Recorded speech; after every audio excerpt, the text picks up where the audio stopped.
Okay, hello doc. My total testosterone level is 613. My free testosterone is low, however. I'm going to start taking 250 milligrams of testosterone cypionate and 200 milligrams of Masteron per week. Will that amount raise my testosterone level to the point where I should take an estrogen blocker, aromatase inhibitor? Thanks for the help, James. This one's going to be short and sweet. Yeah. Yes.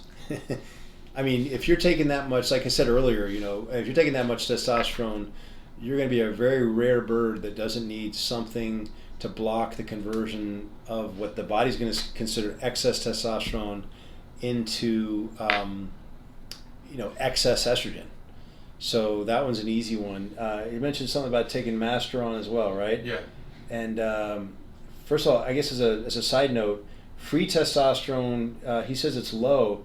Adding even a small amount of an anabolic will raise your free testosterone by, of course, lowering your sex hormone binding globulin. So you get a lot more juice for the squeeze by adding even, again, a small amount of Masteron. But that's not his question, but he threw in that his free testosterone is low, so I guess that'll just be a fun fact. When you're adding this much together, again, you're going to have what the body's going to consider excess testosterone and or anabolic Masteron floating around the system.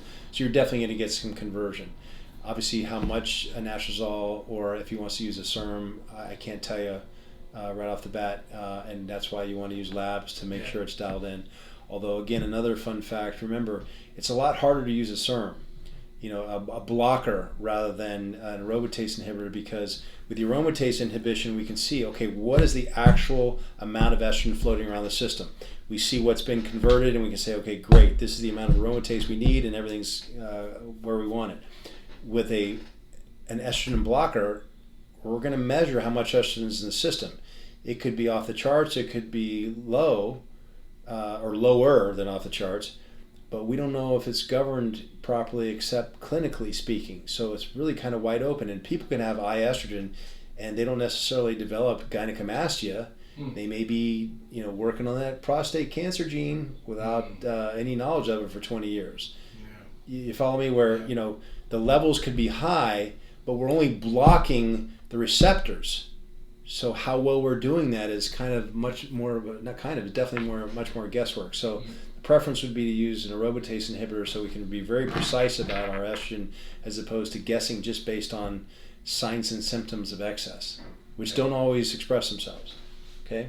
Very cool. Thanks, doc.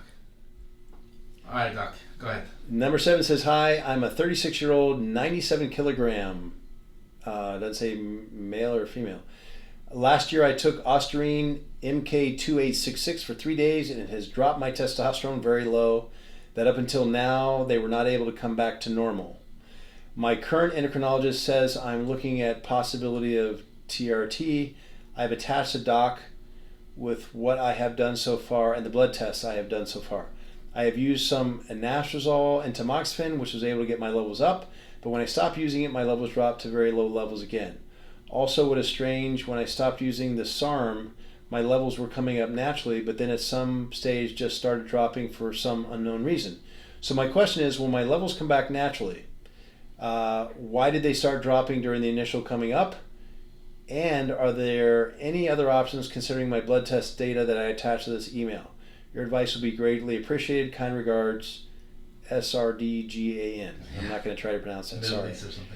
Okay, so I got to be a little careful here. Going back to something we said earlier in this round is, I would love to help, but this is going into the medical consultation area when we start looking at lab results and stuff like that.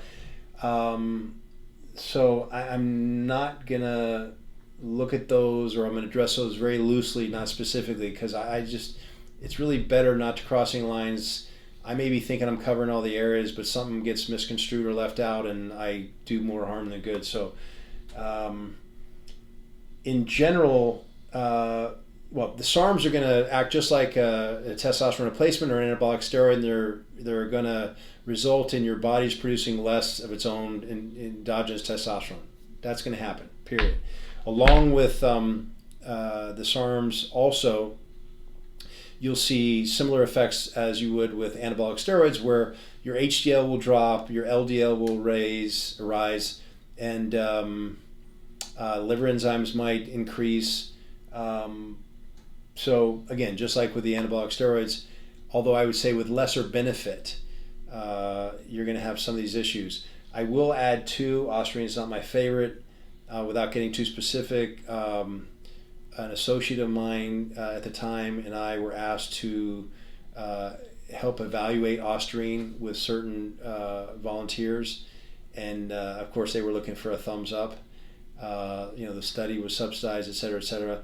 We couldn't give them a thumbs up. In my opinion, at least in this case, you are getting, again, all the side effects of an anabolic without the benefit. In some cases, worse side effects than the anabolics.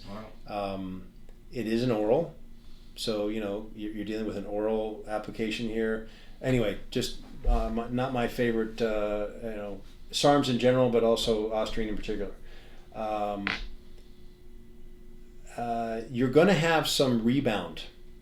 Oftentimes, this guy's 36 years old, so there's no reason why his endogenous production wouldn't come back on. I mean, even if he's 60, but a healthy amount, it can be expected.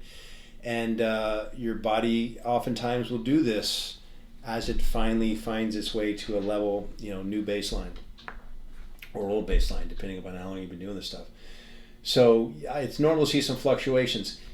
In his labs, you see some differences, as you would expect when you block estrogen, because part of the reason why your body will send a signal, the pituitary in the form of luteinizing hormone, to the testicles, is if you see low testosterone, you meaning the pituitary, or you see and you have to also have low estrogen. I guess the way I should put it is, if you have high testosterone or high estrogen, either one, and why? Because estrogen is made from testosterone, you won't get a strong signal to the testicles to make more testosterone. Drop the testosterone, keep the estrogen high, you still won't get a signal. I know it's a raw deal, right? Mm-hmm. But it's the way it works. So oftentimes, by lowering the estrogen, particularly really lowering it farther than would be physiologic or normal, you'll get a better response out of the pituitary, so the Leydig cells bring up that testosterone level. At the same time, you continually block the reception of, using Clomid or another SERM, tamoxifen, the reception of estrogen, so that this continues until the level gets, to a certain point. But again, he stopped using something that either blocked the reception of estrogen or the production of estrogen, and you can expect this to go up, and therefore the luteinizing hormone from the pituitary to go down and the testosterone to come down along with. Okay, and it'll do a lot of this, right?